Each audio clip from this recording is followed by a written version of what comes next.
नमस्कार, शीतल की कहानियों में आपका स्वागत है। आज की कहानी है जालिम औरत। आज पूरे 3 वर्षों के बाद विनय अपने देश भारत लौट रहा था और अपनों से मिलने की खुशी से अंदर ही अंदर उत्साहित हो रहा था। उसने अपने आने की खबर भी अपने घर वालों को नहीं की थी, क्योंकि वह उन्हें सरप्राइज़ देना चाहता था। नौकरी के सिलसिले में अमेरिका गया था, लेकिन इन 3 वर्षों में अपने काम में कुछ ऐसा उलझ गया कि अपने देश वापस लौटकर नहीं आ सका।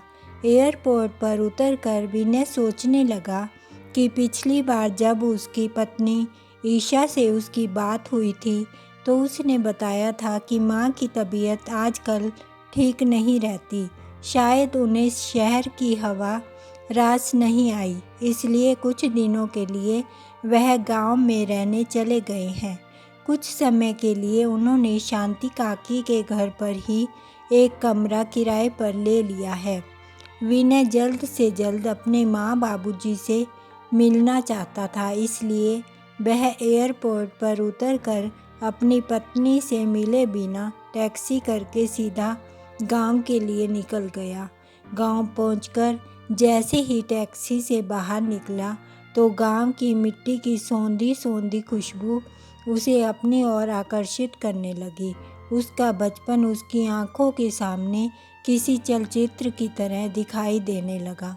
शांति काकी के घर जाते हुए वह गांव की हर एक गली और हर एक नुक्कड़ को बड़े ध्यान से देखता जा रहा था और अपने माता पिता के साथ वहाँ बिताए गए अनमोल पलों को याद करता जा रहा था।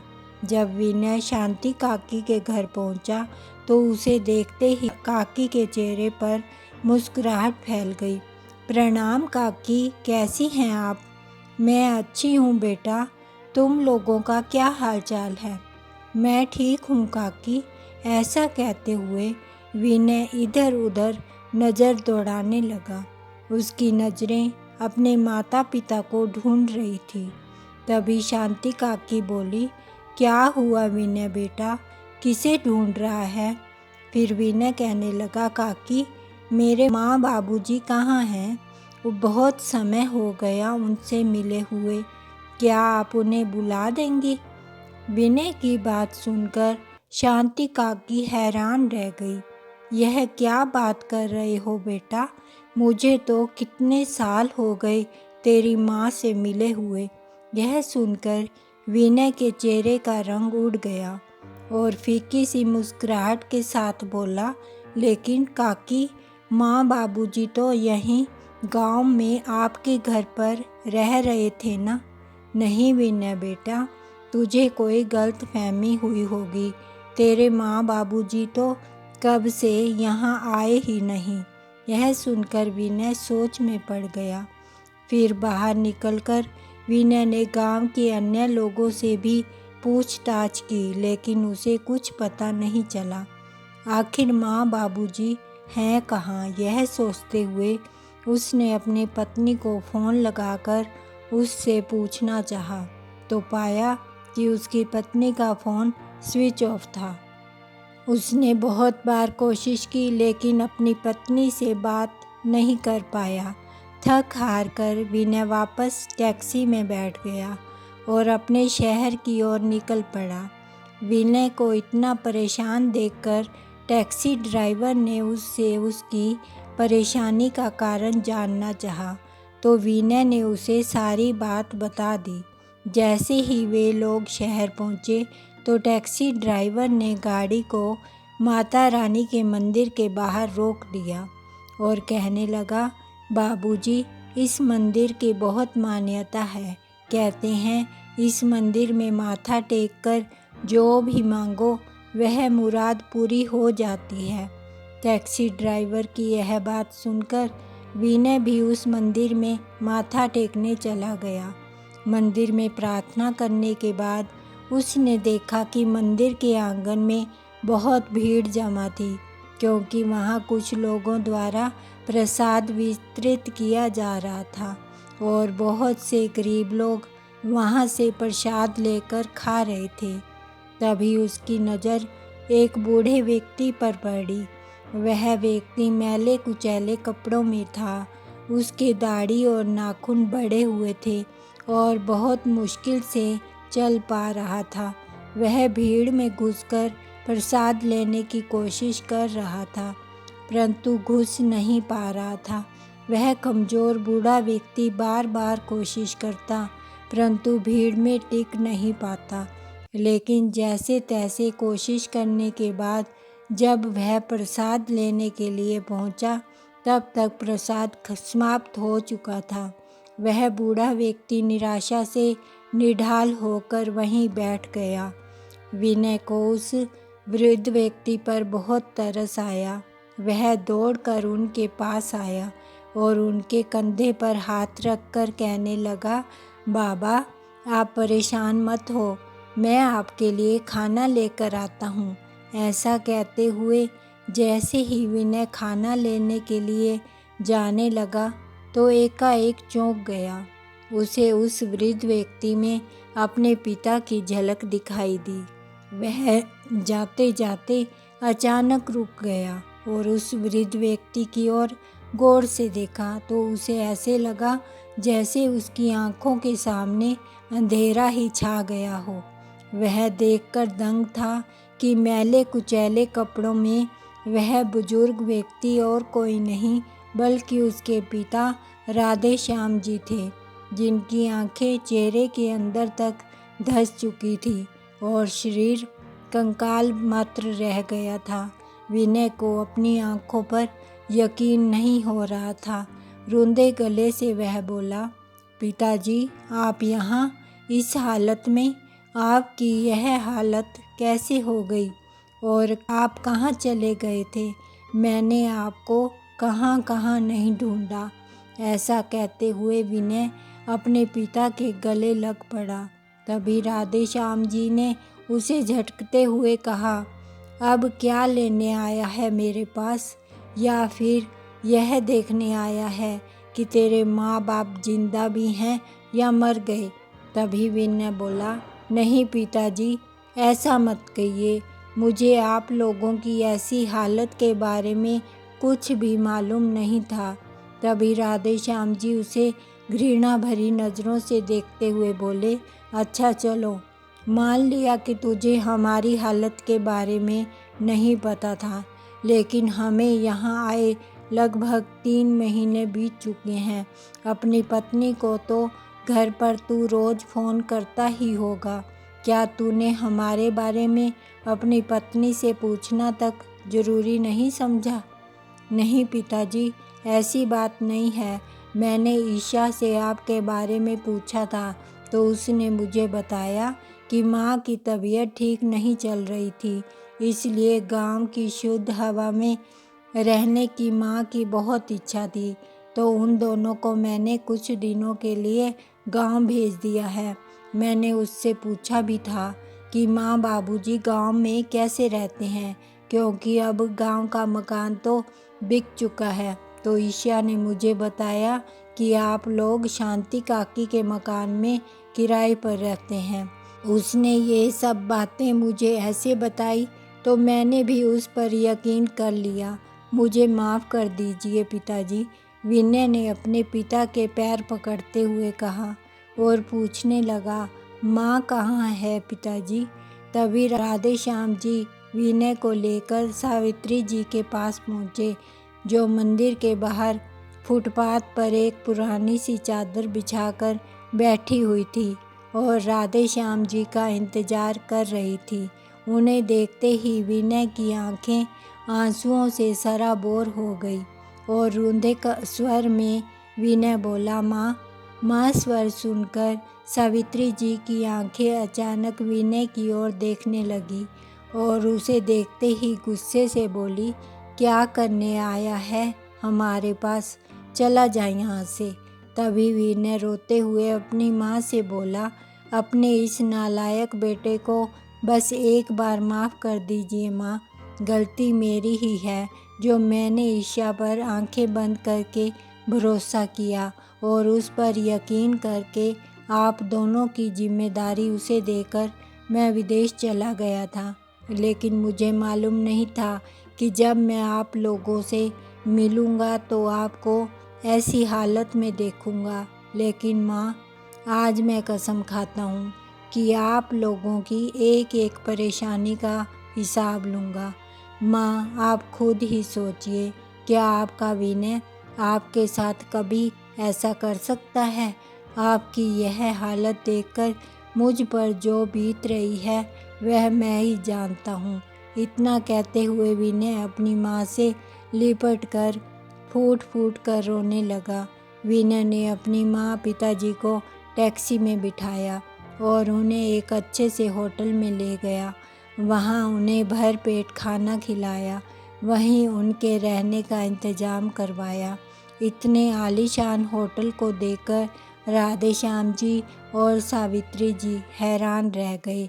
तभी विनय बोला, माँ पिताजी, आप यहाँ आराम से बैठिए। सब कुछ ठीक हो जाने पर मैं आपको घर लेकर चलूँगा।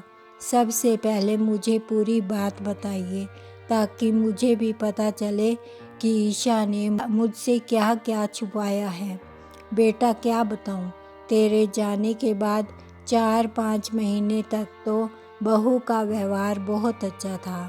हम तो खुद को बड़े ही खुश नसीब समझ रहे थे और ईश्वर का हर पल शुक्रिया अदा करते थे कि हमें ऐसे बेटा बहू मिले।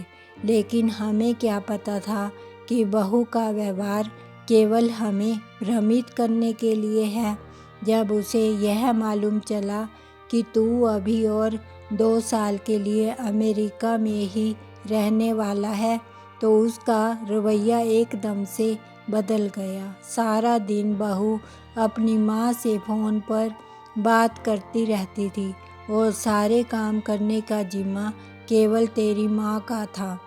फिर राधे श्याम जी बोले, बेटा, ईशा बहू हमसे रोज़ाना बदतमीजी करती थी और यदि तेरी माँ कुछ बोलती थी तो घर में तांडव मचा देती थी। एक दिन सुबह जब हम लोग नींद से जागे तो देखा कि बहू घर से गायब थी। हमने पूरा घर छान मारा लेकिन वह कहीं नहीं थी। हमने बहू को फ़ोन लगाया लेकिन उसने फ़ोन भी नहीं उठाया। किसी अनहोनी के डर से हमारा दिल अंदर तक कांप उठा था। दोपहर के समय जब वह घर लौटी तो हमारी जान में जान आई, लेकिन हमने देखा कि उसके हाथ में एक बड़ा सा बैग था। हम बहुत हैरान रह गए। इससे पहले कि हम उससे कुछ पूछते, उसने बोला, माँ पिताजी, आप लोग आज के आज और अभी के अभी अपना सामान अपने कमरे में से निकाल लीजिए और स्टोर रूम में रख दीजिए। आज से आप हॉल में सोएंगे क्योंकि आज से मेरी माँ इस घर में रहेगी।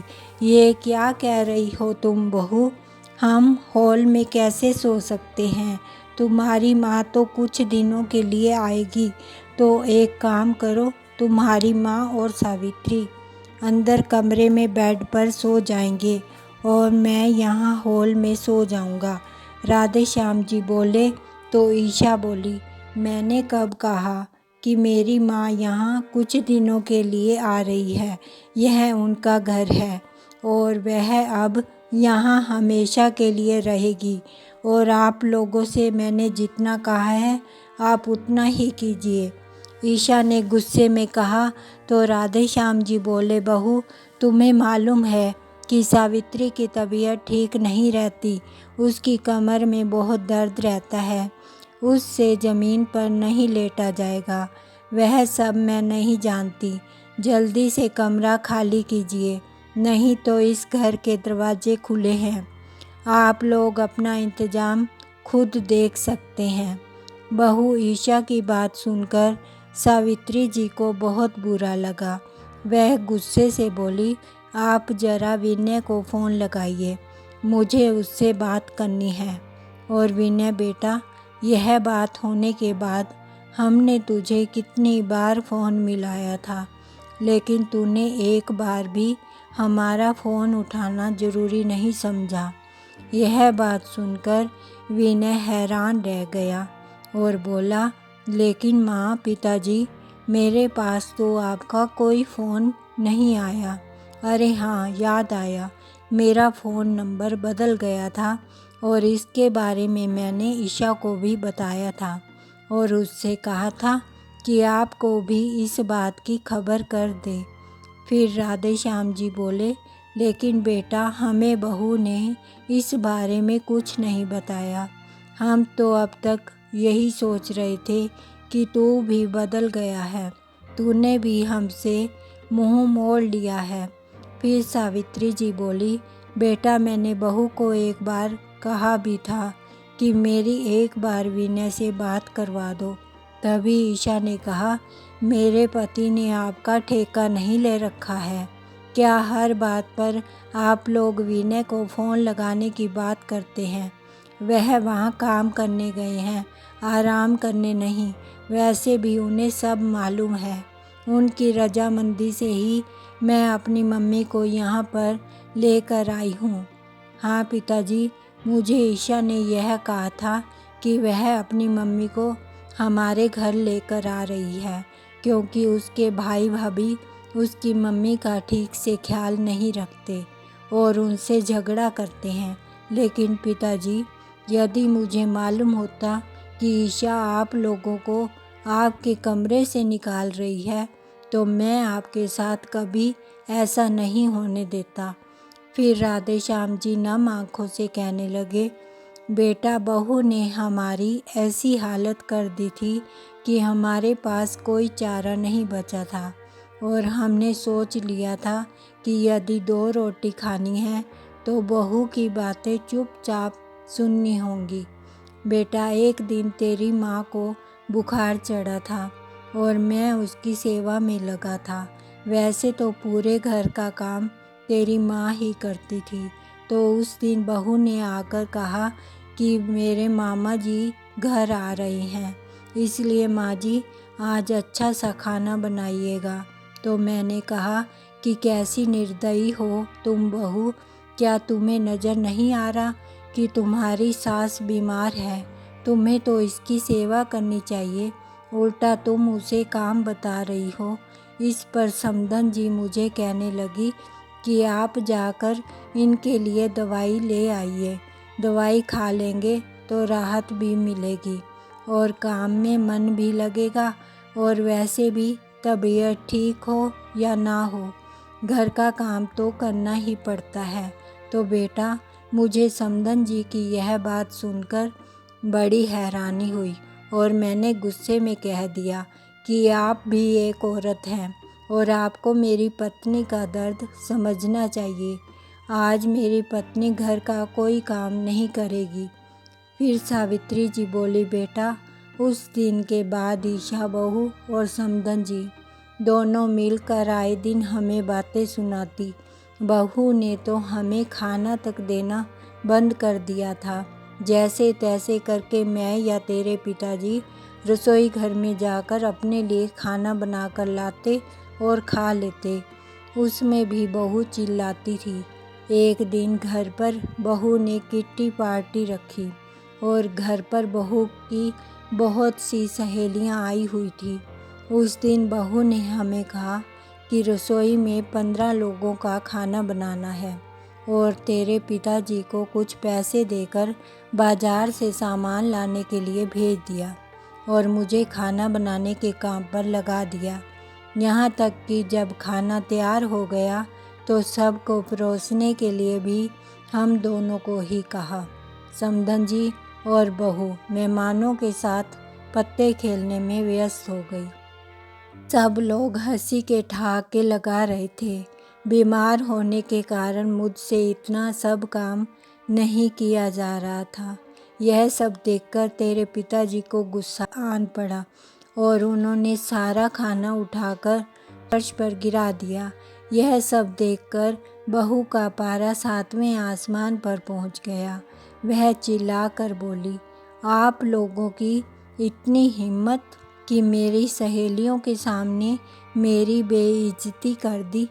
उधर बहू की माँ मोहिनी जी भी बहू को भड़काते हुए कहने लगी, बेटी ईशा, तुम ही इन लोगों को तरस खाकर घर में बैठाए हुए हो। निकाल बाहर क्यों नहीं करती इन लोगों को। हाँ माँ, आप ठीक कह रही हैं। इन्हें घर में रखकर मैं इन पर एहसान कर रही हूँ और यह मेरे एहसान का इस तरह बदला दे रहे हैं। जल्दी से अपना सामान समेटिए और चले जाइए यहाँ से। यह सब बताते हुए सावित्री जी फूट फूट कर रोने लगी और कहने लगी, बेटा तू नहीं जानता, बहू ने भरी दोपहर में हमें घर से बाहर निकाल दिया। हम कहाँ जाते। गांव वाला मकान भी अब अपना नहीं रहा था। हम लोग सड़क पर आ गए थे। मेरी हालत तो पहले से ही खराब थी। अपमान के तूफान झेलकर तेरे पिताजी भी बीमार रहने लगे। थोड़ी थोड़ी देर में इन्हें सांस चढ़ने लगता था। हम कहाँ जाते, कैसे खाते। इसलिए हम इस मंदिर के बाहर आकर बैठ गए। लेकिन तुम हम तक कैसे पहुँचे बेटा। सावित्री जी के पूछने पर विनय ने कहा, माँ, आप लोगों को घर से निकालने के बाद ईशा ने मुझसे कहा कि आप लोग तो शांति काकी के पास गांव में चले गए हैं। और जब मैंने कुछ दिनों के बाद उससे पूछा कि माँ, बाबूजी का फ़ोन क्यों नहीं लग रहा, तो उसने बताया कि आपका फ़ोन घर पर ही रखा है और आप लोग गांव वालों के साथ तीर्थ यात्रा पर गए हैं। इस कारण आप लोगों से बात नहीं हो पाएगी। मुझे थोड़ा सा शक भी हुआ, क्योंकि यदि आप तीर्थ यात्रा पर जाते तो मुझसे एक बार बात ज़रूर करते। यूँ बिना बताए ना जाते। इसलिए मैं जल्दी काम निपटाकर भारत वापस आ गया।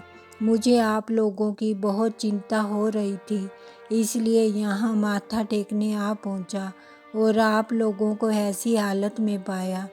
लेकिन आप लोग बिल्कुल चिंता मत करना, अब मुझे सब पता चल चुका है।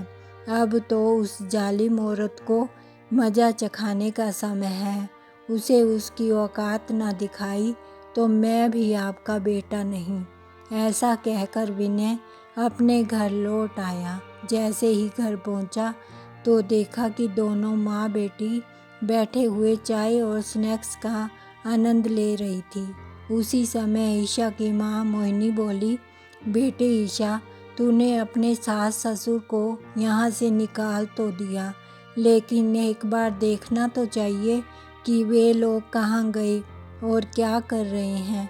कहीं उन्होंने दामाद जी को सारी खबर कर दी तो हमारा क्या होगा। अरे माँ, आप भी क्या बात करती हैं। जब उन्हें अपने बेटे का फ़ोन नंबर ही नहीं मालूम तो वह उसे फ़ोन कैसे करेंगे।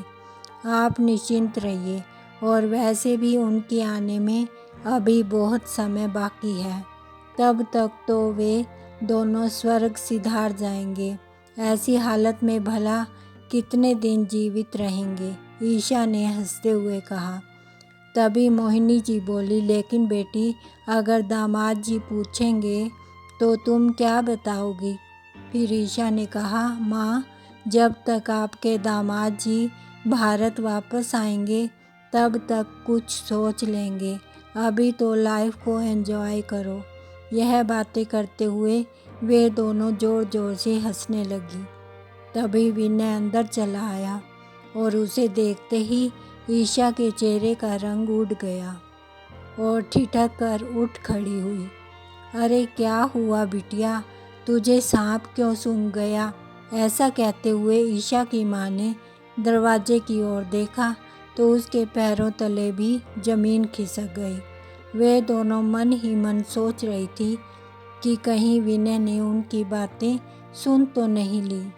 उसी समय विनय हंसते हुए बोला, देखा, हैरान हो गई ना मुझे देखकर।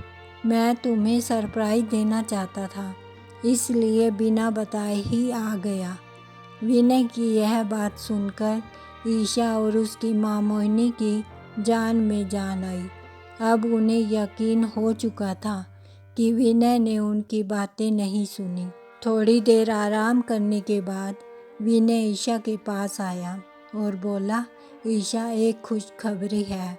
अब मैं तुम्हें भी अपने साथ विदेश ले चलूँगा। मैंने तुम्हारा वीज़ा भी बनवा लिया है। हम 2 दिन बाद ही अमेरिका के लिए निकलेंगे। माँ और पिताजी तो तीर्थ यात्रा पर चले गए हैं, तो उनका आना अभी संभव नहीं हो पाएगा, और जब आएंगे तो मैं उनसे बात करके उनका यहीं रहने के लिए इंतज़ाम करवा दूँगा। अब तुम जल्दी से अपनी पैकिंग करनी शुरू कर दो। यह बात सुनकर ईशा की बाँछें खिल उठी। खुशी के मारे उसके पैर जमीन पर नहीं पड़ रहे थे। तभी मोहिनी जी, जो यह सब बातें सुन रही थी, परेशान होते हुए बोली, ईशा बिटिया, तुम तो विदेश जाने के बारे में सोच रही हो, लेकिन ये भी तो सोचो फिर मेरा क्या होगा। देखिए माँ, मैं इतने दिन आपको रखकर आपकी सेवा की है। अब आप भैया भाभी के पास वापस जाइए। क्या कोई बेटी के घर भी इतने दिन रहता है? जाइए, उनसे माफ़ी मांग लीजिए। अब आपके कारण मैं विदेश में जाना तो नहीं छोड़ सकती ना। पता है मैं कितना तरसती थी विदेश में जाने के लिए, और अब जब मौका मिल रहा है तो मैं इस मौके को हाथ से नहीं जाने दूंगी। अपनी बेटी के मुंह से यह बातें सुनकर उसकी माँ हैरान रह गई। अगले ही दिन उसने अपनी माँ को अपने घर से विदा कर दिया और खुशी खुशी विदेश जाने की तैयारी में जुट गई। जिस दिन उसकी फ़्लाइट थी, विनय ने उसे फ़्लाइट में बैठाकर कहा, तुम यहीं बैठो, मैं बस 2 मिनट में आया। लेकिन जब फ़्लाइट उड़ने का समय हुआ, तब तक भी विनय वापस नहीं लौटा था।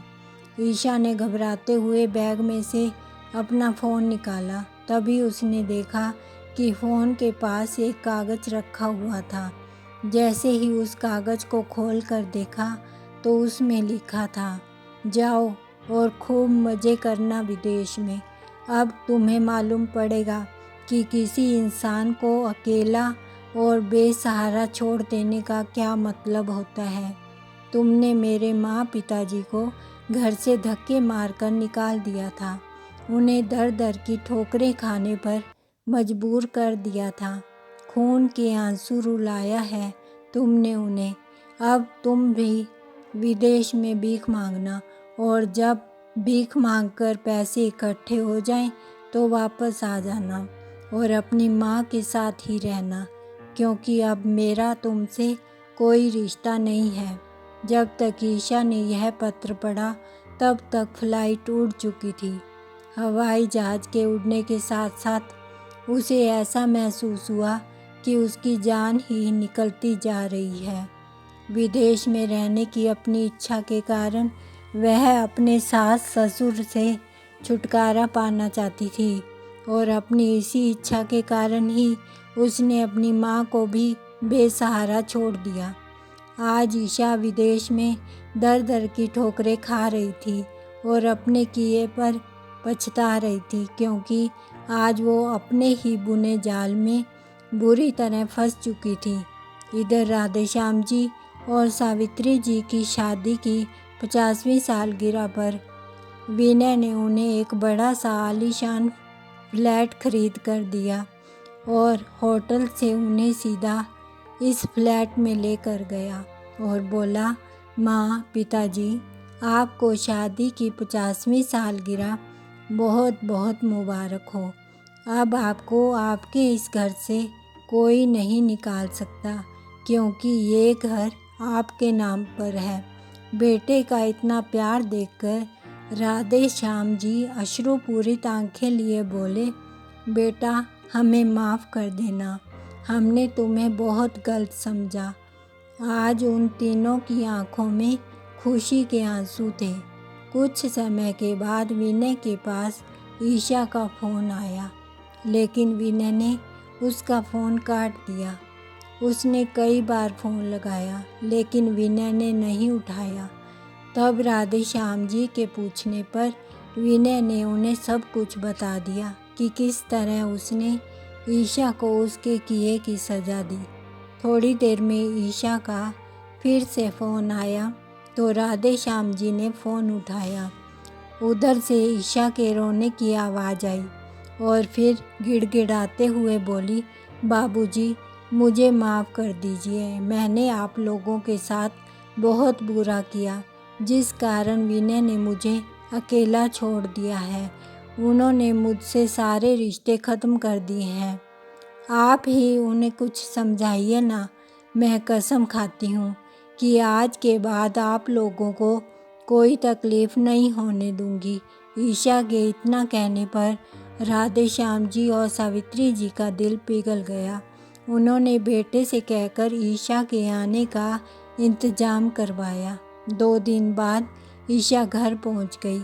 उसने अपने सास ससुर के पैरों में गिरकर उनसे माफ़ी मांगी और उनकी खूब सेवा करने लगी। आज एक बेटे ने दुनिया वालों के सामने एक मिसाल कायम कर दी थी। लेकिन उधर ईशा की माँ मोहिनी जब अपने घर पहुंची तो देखा कि उनका सारा सामान स्टोर रूम में शिफ्ट हो चुका था। उनके अपने कमरे में उनके लिए कोई जगह नहीं थी, क्योंकि उस कमरे में उनकी बहू के पिताजी आराम फरमा रहे थे और टीवी पर गाना बज रहा था, जो बोएगा वही पाएगा, तेरा किया आगे आएगा। आपको यह कहानी कैसी लगी प्लीज़ लाइक करें, कमेंट करें और सब्सक्राइब करना बिल्कुल मत भूलें। धन्यवाद।